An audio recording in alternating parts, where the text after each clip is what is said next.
amigas, aqui é Ana Cristina e estarei falando a terceira parte sobre os motivos da excomunhão proclamado pela Nichiren Shoshu em relação à organização de crentes chamada Soka Gakkai, que em 1930 era uma organização de crentes dos ensinos de Nichiren Daishonin ligados a Nichiren Shoshu, organização que existe nos dias de hoje há 767 anos, desde o falecimento de Nichiren Daishonin.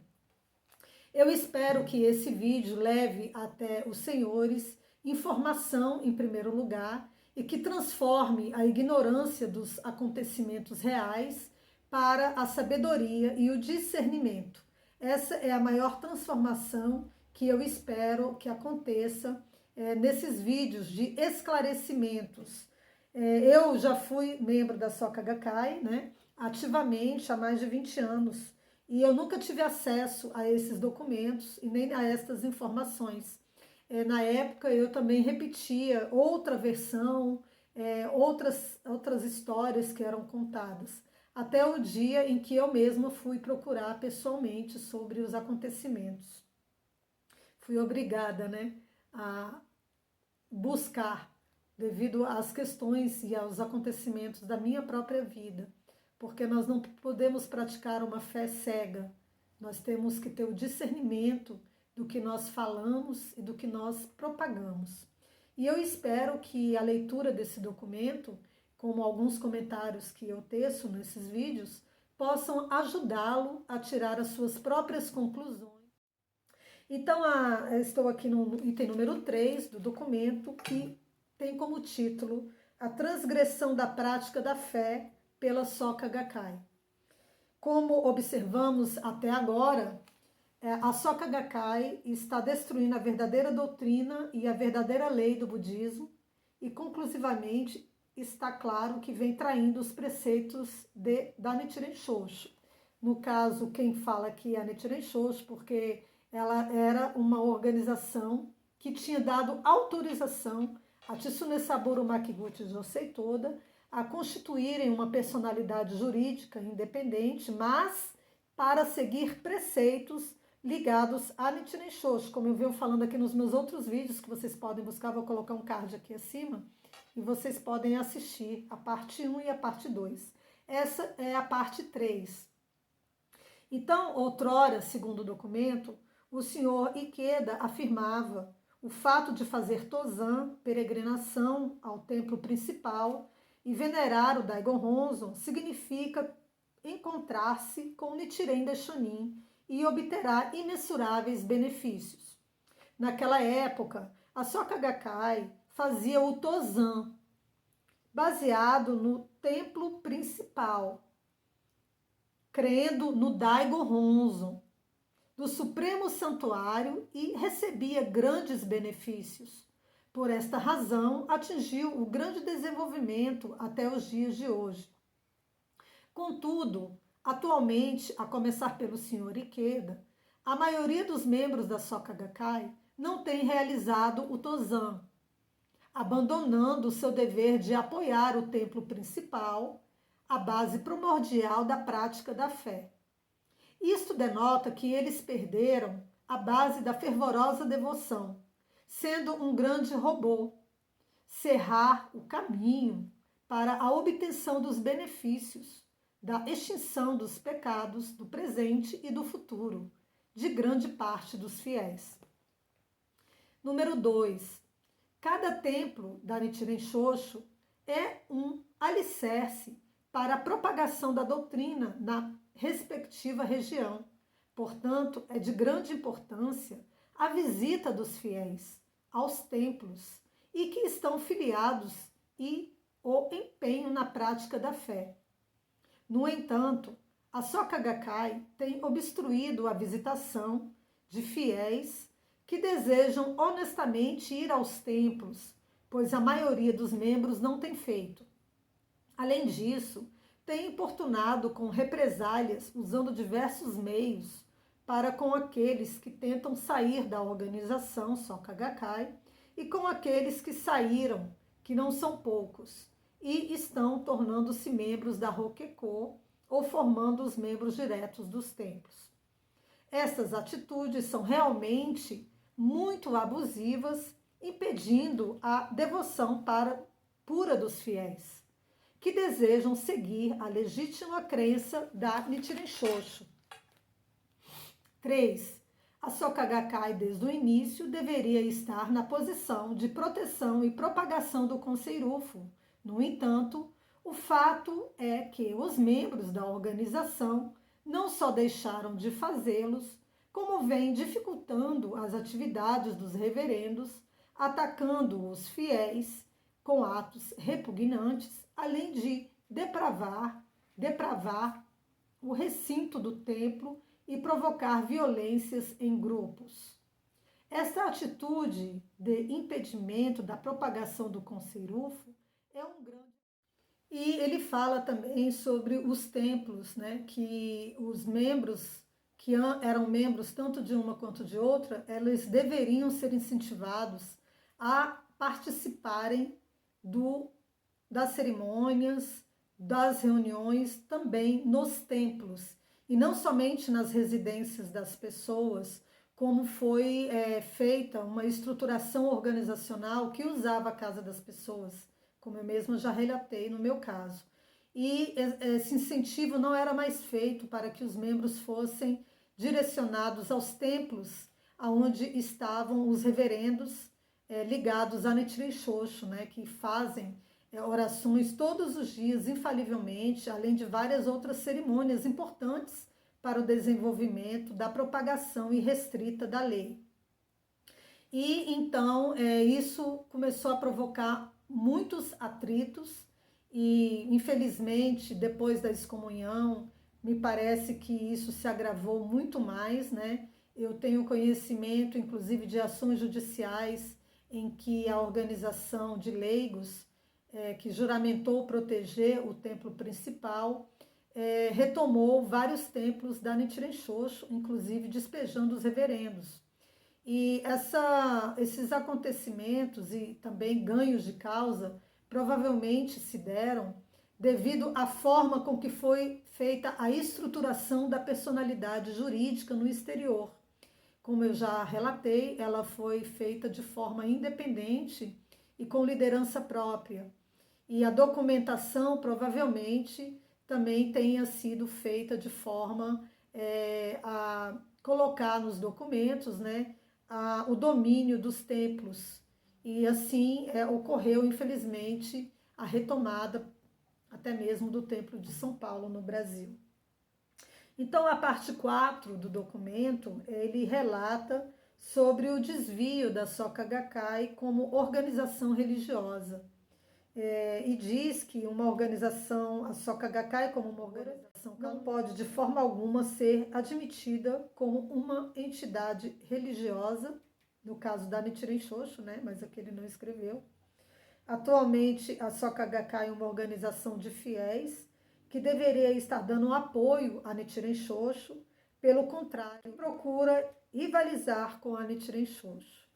Bem, essa rivalidade, ela acontece até nos dias de hoje, em que eu mesma sou testemunha, dentre vários outros colegas, né, que existe uma disputa pela liderança do Konsei-rufu, uma disputa de quem é o legítimo, uma disputa inclusive entre os membros em relação à realização do shakubuku, né, que é ensinar para outra pessoa sobre os ensinos de Nichiren Daishonin.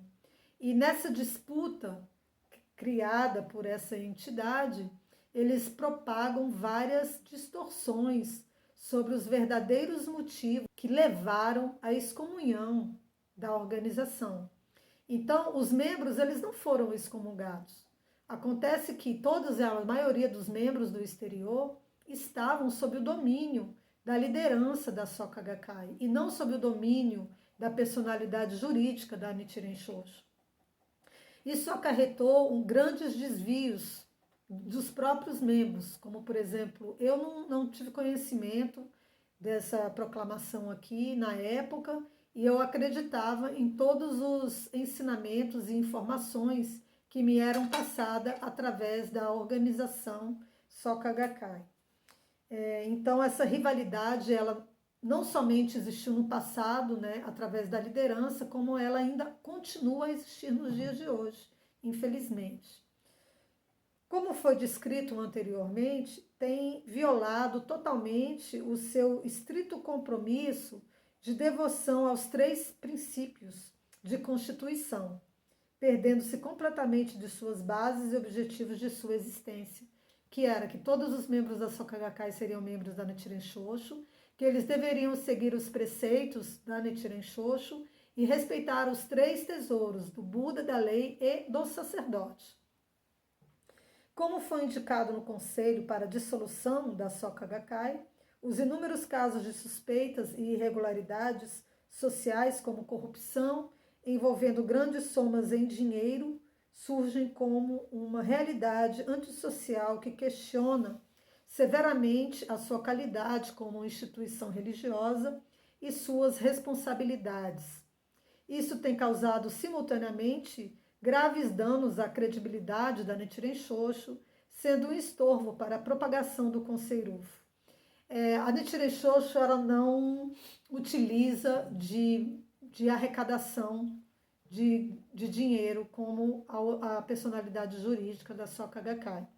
E nessa época, há mais de 10 anos atrás, ocorreram várias questões relacionadas à arrecadação, que a Nichiren Shoshu não era a favor, né? E como ela tinha o nome dela em questão, né, um nome de mais de 700 anos que vem se mantendo, ela realmente repudiou a forma de arrecadação de dinheiro que estava sendo executada pela organização em questão aqui nestes documentos. Então aqui ele vem explicando que repudia essa forma de arrecadação. Além disso, em coletas realizadas anualmente, recolhe doações, zaimo ou kofo, em grandes quantidades, causando aflições na vida dos fiéis da Nichiren Shoshu, não sendo poucos os casos em que os levem a situações insustentáveis e sem saída. Conclui-se que, na realidade, a Soka Gakkai vem desviando-se larga e claramente dos preceitos da prática da fé e dos objetivos de uma organização religiosa. Bem, então esse também é um outro ponto divergente em relação às personalidades jurídicas. A Nichiren Shoshu, ela realmente não costuma arrecadar dinheiro através de doações como o kofo. É uma outra forma de abordagem aos fiéis. Então ele explica também que essa forma de arrecadação, principalmente antigamente, acho que era mais forte, né? Não era o hábito e a tradição de realização do Konsei-rufu que a Nichiren Shoshu vislumbrava seguir. No 5º item, ele fala sobre a traição da Soka Gakkai em relação a Nichiren Shoshu. Diante dessa situação, a Nichiren Shoshu enviou, em 7 de novembro de 1991, o documento à Soka Gakkai, aconselhando as suas dissoluções voluntárias, assumindo todas as responsabilidades. Número 1. A Soka Gakkai reagiu a esse conselho com uma série de blasfêmias, tais como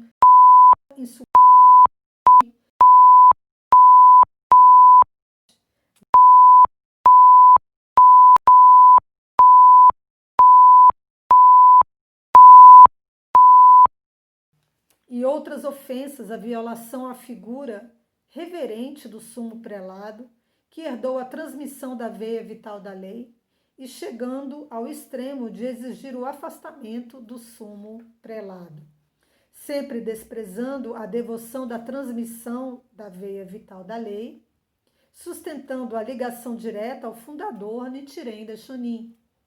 Além disso, as manifestações do Sr. Einosuke Akiwa de que o Conselho de Dissolução surgiu como uma declaração para emancipação da Gakkai em relação à autoridade do sumo prelado.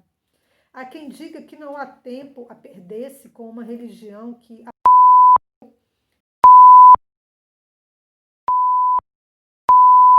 ao que estou de pleno acordo. Esta declaração prova que a Soka Gakkai planeja e almeja a separação para se tornar uma seita de leigos autônomas. Então, começou a se observar a tendência e o desejo, né, devido a todas essas declarações, de que a Soka Gakkai deveria ser uma organização independente da Nichiren Shoshu. E esse desejo, vamos dizer, esse itinen, né? Não é assim que a gente aprende nos ensinos de Tiantai sobre o itinen, a vontade, o desejo, a percepção, a consciência, a volição. Então, eles já vinham percebendo, devido às atitudes, ao comportamento, né, às palavras, aos pensamentos que são expressos em palavras, ao comportamento, de que a Soka Gakkai ela já tinha o desejo, né, a liderança da Soka Gakkai, não os membros, porque os membros eles estavam bem longe, inclusive no exterior dessas questões, de se separarem da Nichiren Shoshu, de fazerem tudo pela própria cabeça da liderança que dirigia, né, a instituição. E aqui ele vem então relatando os depoimentos dessa liderança, desses presidentes, né, e também já havia percebido que, além deles estarem refutando a doutrina que outrora juramentaram proteger, manter e propagar, eles estavam também fazendo com que os membros se distanciassem dos preceitos, como, por exemplo, fazer a peregrinação ao Daigo Honzon, visitar os templos, participar das cerimônias. É um pouquinho diferente quais seriam as funções dos membros e quais seriam as funções dos sacerdotes, né, que têm obrigações, que seguem preceitos. Então, isso realmente aconteceu. Os leigos assumiram, de certa forma, a função do corpo principal que deveria ser assumida pela Nichiren Shoshu, que era o corpo principal, né? Por exemplo, principalmente em relação a essas questões que o Reverendíssimo Soberano da Lei vem abordando